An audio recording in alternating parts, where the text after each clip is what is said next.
Stress is felt by everyone. Some feel it more, others less. Among adults, some handle stress better while others not so well.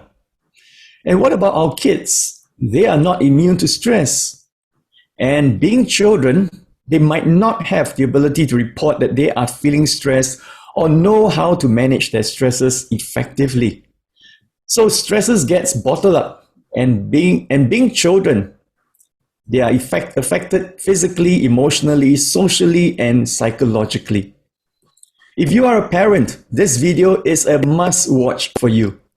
Hi, my name is Parcsen, Head of Programs at the Center for Fathering.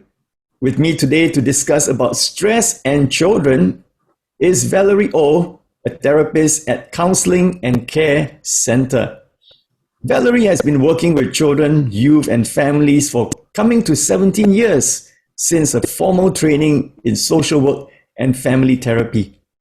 She finds great meaning in journeying alongside people with difficult emotions by providing a safe space to be listened to, held, and cared for in her professional job as a therapist. She wants to be present for the brokenhearted, such that the healing and wellness of all parts within a person could be experienced during and outside of counseling. Valerie, welcome. According to a survey, a Cigna 360 Wellbeing survey done in 2019, a staggering 92% of working Singaporeans say that they are stressed. It's 8% higher than the global average, all right, at 84%. And most of the stress comes from work. And the COVID-19 pandemic has understandably increased the level of stress in our lives. So when people say they are stressed, what do you think they mean? What is stress? Stress is a psychological and physiological body reaction to an external event that is experienced like a danger, like a threat to our body. So internally, when the body experiences stress, it is very overwhelming. You will find emotions like fear, nervous, and worry. So when people say they are stressed, that stress part is actually saying, I'm so scared. I cannot handle this sudden change of event. I feel so lost. I don't know if I can meet my deadlines. I'm so afraid that I'm going to be a disappointment to my boss, to my parents. Or I'm so afraid that I will embarrass myself when I can't perform the way I want. So stress usually comes with a mindset that they will not be able to manage the mental and emotional pressure from the external event. So I hear you say that stress and anxiety are actually related. Is it true? Yes.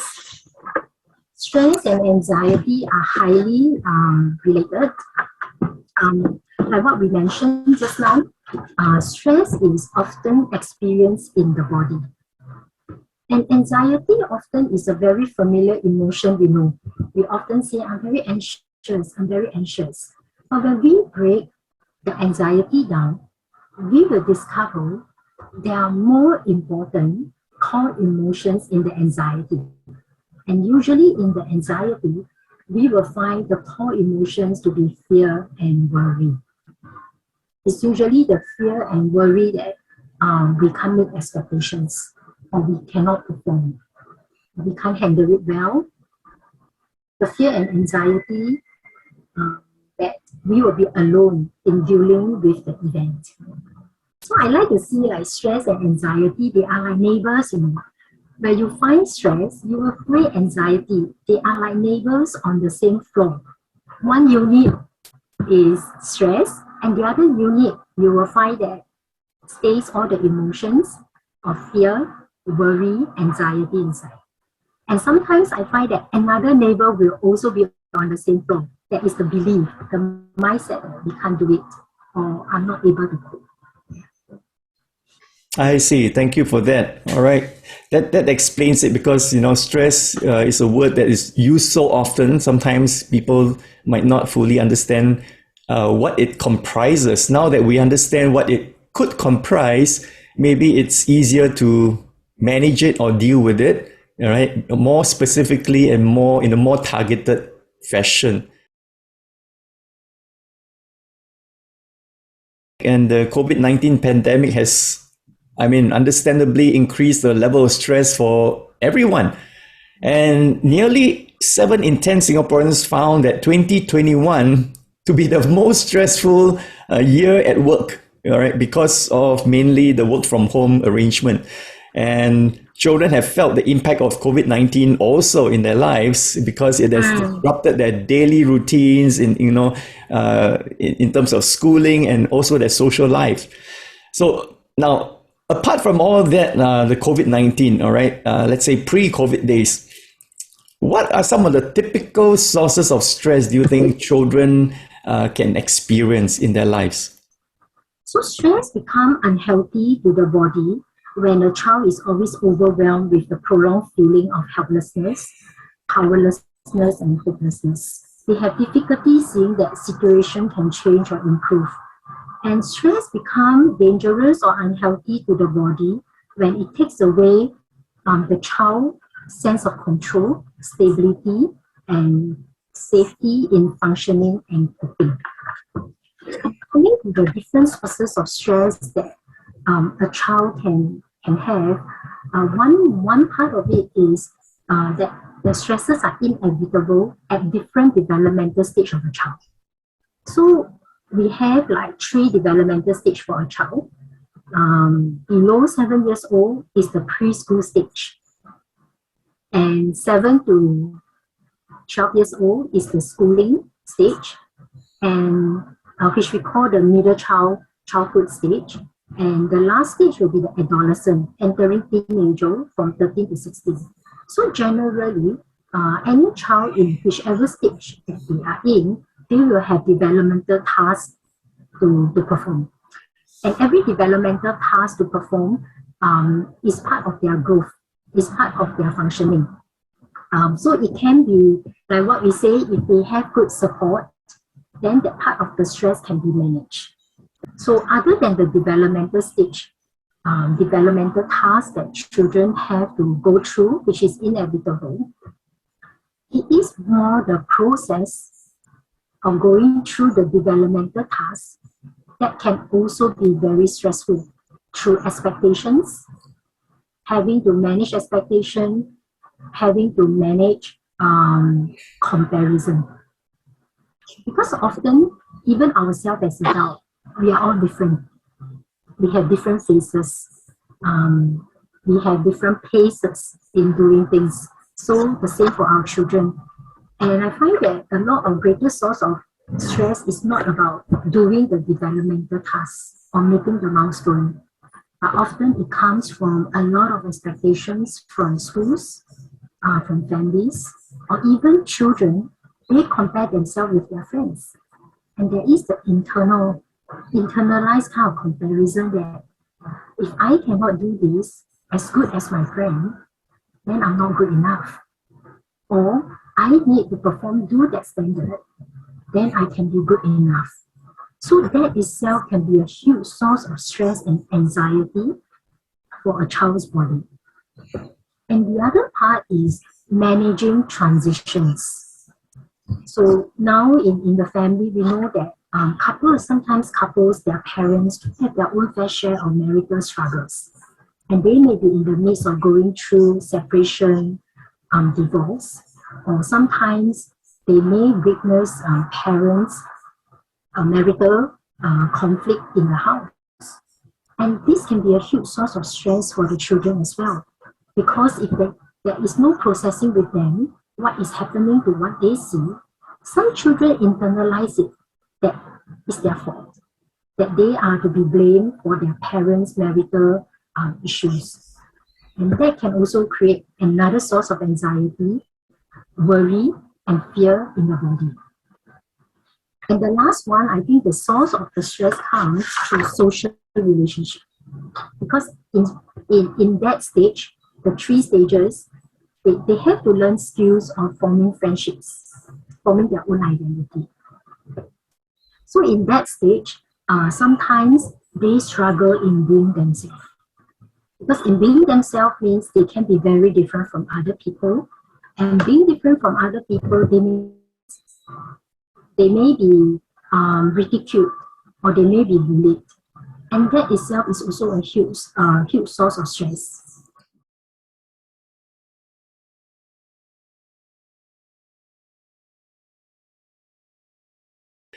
Stress is also part and parcel of life, isn't it? Some forms of stress can be good for us because it spurs us to action and it builds, resistance in us. As the saying goes, what does not kill you will make you stronger. When does stress become dangerous and toxic? To understand when the stress become dangerous, we need to know that there are actually a few categories of stress. Stress can be divided into 3 primary types. So the first type is acute stress. The second type is episodic acute stress. And the last one is chronic stress. So to answer directly to your question first, usually it's the chronic stress that become dangerous. And you're not wrong to say that healthy stress actually produce growth. Healthy stress gives us resilience. So usually the healthy stress comes from the acute stress. So what is acute stress? It refers to a one-time event that is new or challenging to the body.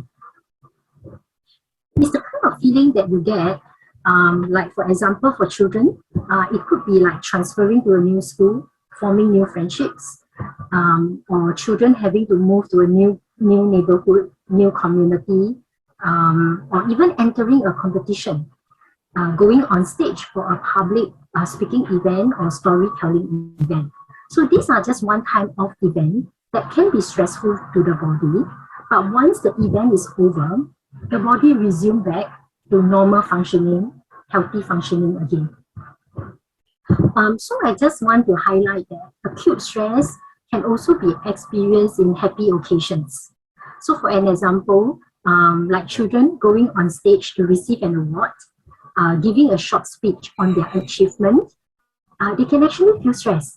So children can actually not able to sleep 1 or 2 nights before the event.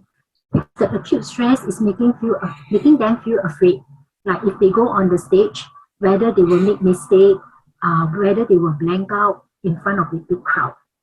And I do know that some children, when they are excited to go on stage to receive the award, they are also really frightened that they will fall off the stage while walking up the stage. So these are acute stress that when managed and processed with the children, they learn different coping skills of managing it. The event is over, their body will come back to a normal functioning. Yeah. The second type of stress is episodic acute stress. It means that episodic and acute, as the name refers, it happens when the new challenging event happen on a frequent basis. So like the same acute event happens every week or every few months. So a very common high stress situation we see for children is exams.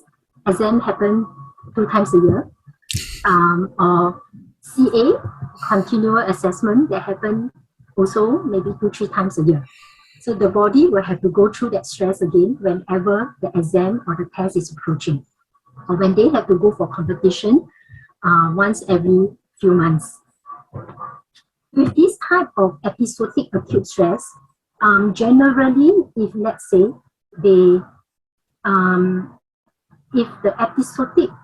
if the episode is repeated at a very close interval, what it means for the body also, the body may not have enough time to return to a relaxed and calm state. So the body will often have to be on the hyper vigilant, hyper anxious to attend to the event repeatedly.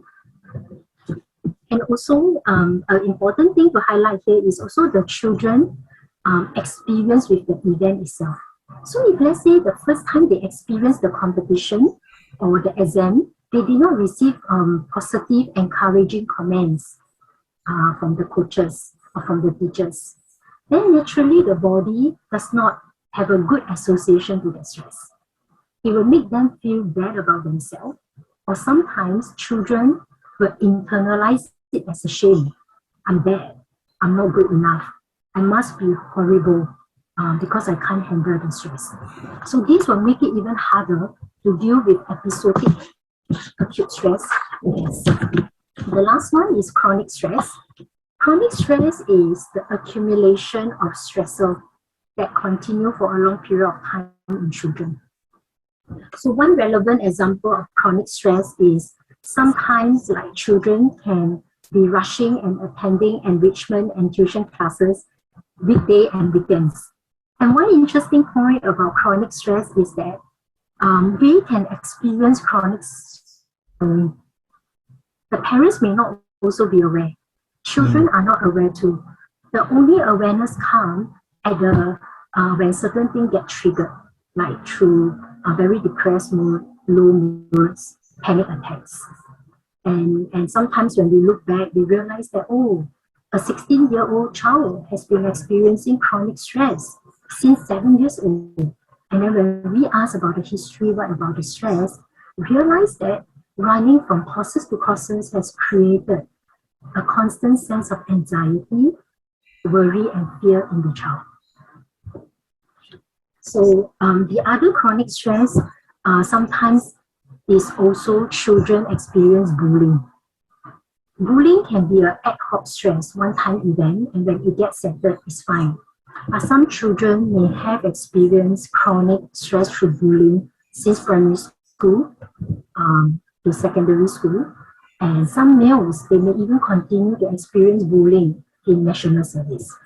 Wow. So it looks like there are many, many things that can cause stress in our kids, not to mention adults too. And all the more parents need to be very vigilant and attentive to look out for different signs, of stress in their children.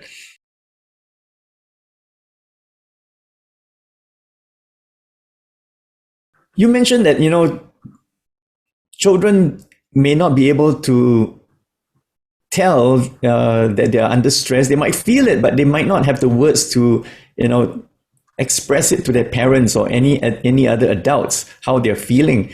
So what can parents do to, what are some of the telltale signs that parents can look out for, as indicators that their children are experiencing stress and high levels of stress?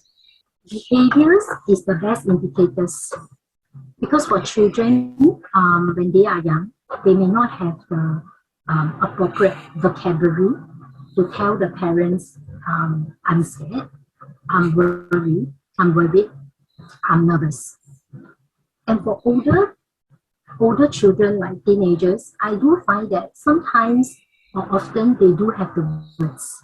However, what stops them from expressing their emotions or their stress is that when they grow up, their emotions and their stress has been invalidated.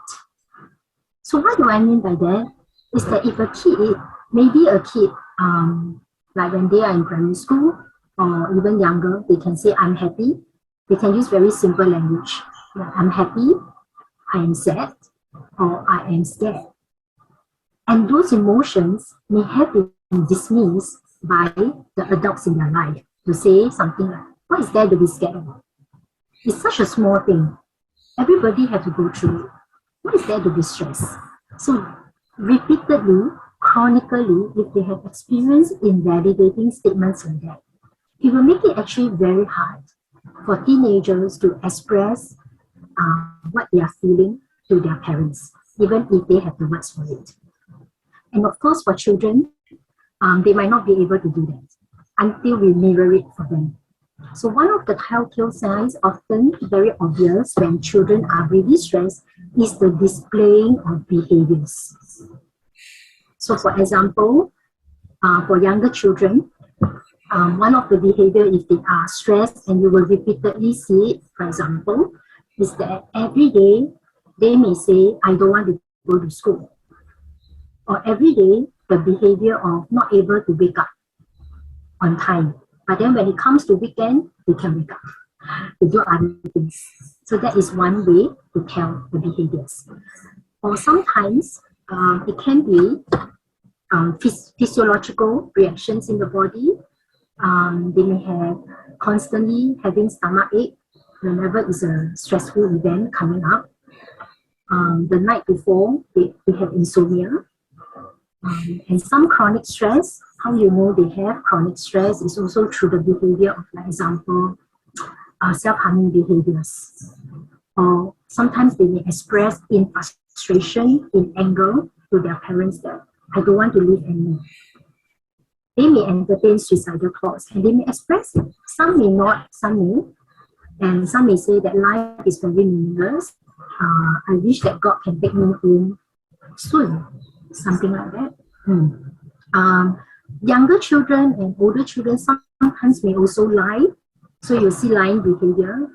They may lie about it because they may be so stressful. They don't want to do certain things and they're so afraid to be dismissed again. So they have to lie to survive. Another one is spending more to screen time and online gaming, and also connecting lesser and lesser with their parents, lesser time, or even talking less at home, distancing behavior.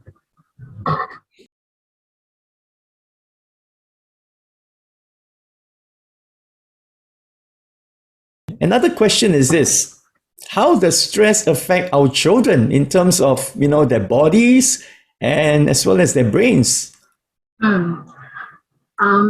This is my pet topic about brain. But before I go there, it is important to recognize how stress affects us as human beings first. Whether we are children or adult, stress affects our brains.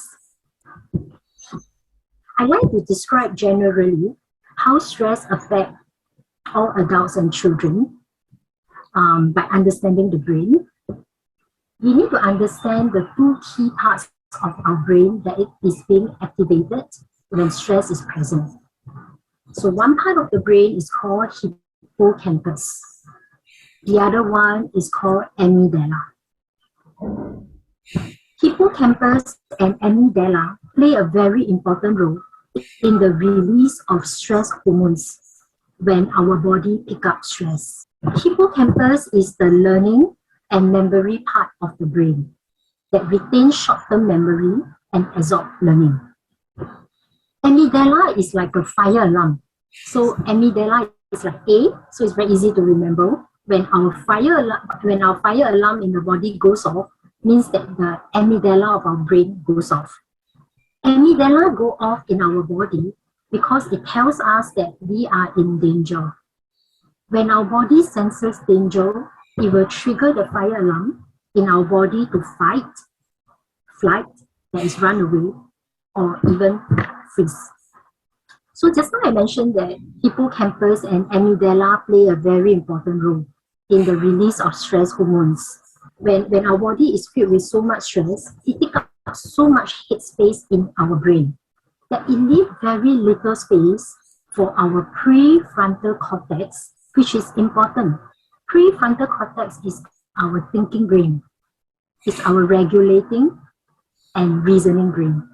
So when our body is in so much stress, release so much stress hormone, it leaves very little capacity for the prefrontal cortex to self-regulate, to manage emotions, and to reason. So back to responding your question, how does stress affect children? The difference between an adult brain and a child brain is prefrontal cortex. And it's important to also understand that research studies have shown the prefrontal cortex is a developing part of our brain through adolescence. So the prefrontal cortex will only fully mature completely. You want to guess the age, Parcsen? At what age? From what I've read, about 25. Yes, that's right. It fully mature at 25 years old. So which means that as an adult, we can use our prefrontal cortex to think, to regulate and manage our emotion. But for children, they can't. They only have the amygdala there to always tell the body that it's in danger. You need to fight, flight, or freeze. they need an adult to actually co-regulate for them. So I'm going to share an example through a visual from Dan Sager's work, about from his book on the whole brain child.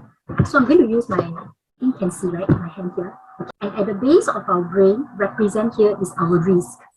And this wrist is like the brain stem. It is responsible for basic things like breathing and keeping our heart pumping. So this is responsible for that. Our thumb, when folded in, sit in the middle, is like our amygdala. This is like our alarm system in our brain. It is responsible for sensing danger and telling the brain and the body that something is happening, is dangerous. These four fingers are like our prefrontal cortex of the brain. The reasoning brain, thinking brain, the regulating brain. The part of our brain that helps us to manage emotion and make complex decisions. So when we are calm, this is our brain. When fear, danger, or intense emotion overwhelm our amygdala, the thumb inside here. When the body senses danger, fear, and worry, our amygdala, our prefrontal cortex will go offline. And we will flip our lid.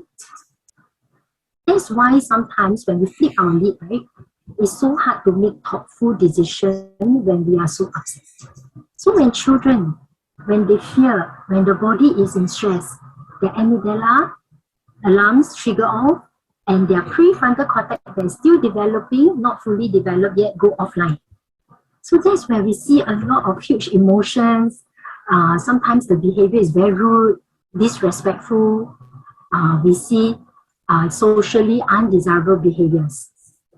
And so when our brains are overwhelmed like this, children actually need the adults to come alongside to help them calm the prefrontal cortex down.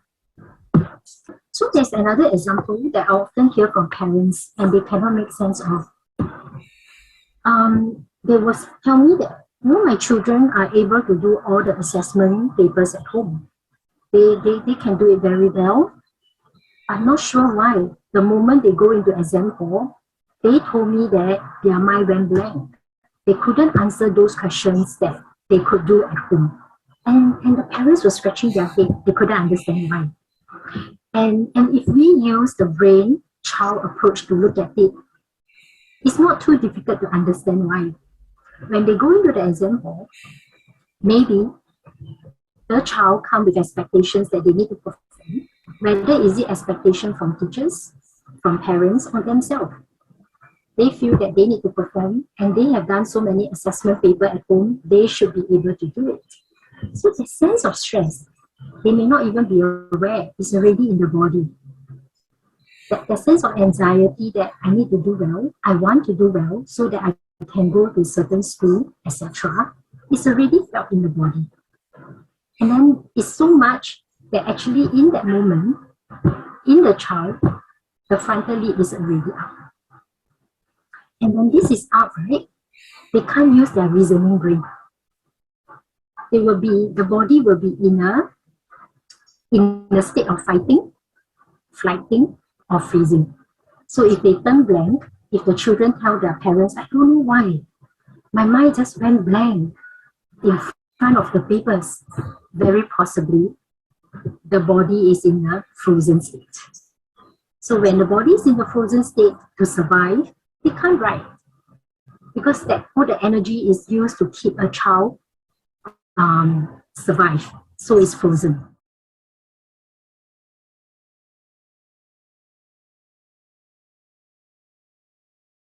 All right, talking about coping mechanisms, coping strategies, what are some of the preventive or coping methods that parents can use with their children to help them manage their stress? So like just now, I mentioned that one of my pet topics, looking at stress and anxiety, is looking at the brain. So I'm also going to offer 5 handles that is talking to the brain when the stress is being activated in the body. So these 5 handles are not 5 steps that parents should follow. Any step will be good enough. Yeah, it's just my way of organizing to make it easy to follow. The first one is acknowledging the amygdala that has been triggered off. Second, be curious. Third, calm down through co-regulation. Number 4, do not dismiss the emotion and needs of the child. And lastly, engage the reasoning brain, the prefrontal cortex, to build resiliency. So I'm going to explain each at a time. The first one, acknowledging the amygdala. Because just now we mentioned that children need co-regulation. They cannot do it by themselves. And a lot of time when children are stressed, they are not even aware. They need the adults to put out the words for them. And acknowledging the amygdala can be something like just validating it, just recognizing that it is stressful. So we can tell to a child that the exam coming up is really stressful for you. Especially if you are not so good with math, you don't like math, of course tomorrow math exam will be very frightening. And you are afraid that you cannot do well. Of course the body feels stressed. Just like that.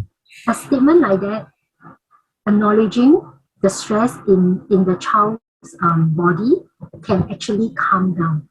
So what we are doing here is, we always, whenever there is a stress activated, we want to calm the body down first before we go into problem solving mode with the child.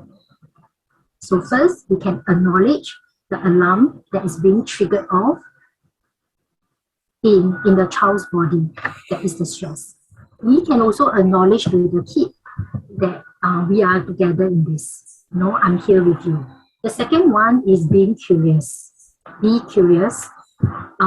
We can be curious as a parent about their brain. At that moment, we may not ask that to the kid, but we can be thinking, something must be happening in their system, that they are behaving very differently. Something must have happened inside, must be very big, very stressful, that they are behaving the way they are behaving now, through tantrum, through shouting, or through yelling, or even throwing things at home. And when the kid is ready and calmer, we can actually pose the question to the kid and be curious. What are you most afraid about? What are you scared about tomorrow event? This scared is so normal. What are you most afraid of? What are you most scared of?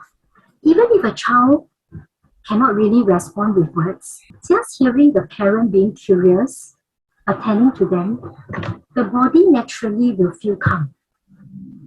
Because I personally believe in felt experience. So even the child may not express, hearing those questions, hearing those acknowledging statements, it gives the child that assurance that my mom knows what I'm going through.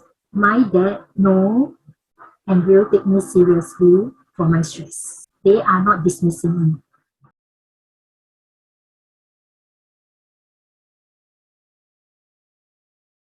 I'm glad you covered all those things. Those things are very, I think, important for parents to be aware of, including gaming, because very often when the kids are, spending lots of time gaming, parents will say, oh, they are addicted, they are lazy, irresponsible, having their priorities wrong. But they forget that it could be just a coping, strategy that kids have, because they do not know better, right? Yes. Thank you for covering that. Yeah. And Parcsen, you mentioned something interesting about addiction, right? And sometimes we thought that addiction is reducing the online gaming or reducing something of that behavior. In one of the books I came across, it says that the cure for addiction is connection. Wonderful. That is very true. Yeah. Yes. Connecting there's a book entitled Lost Connections by Johan Hari, and he basically, is saying in the book that one of the main causes for depression, which he suffered, was a loss of connections. And he lists about 9 different types of lost connections, and 2 of them are biological, and the others are social and environmental.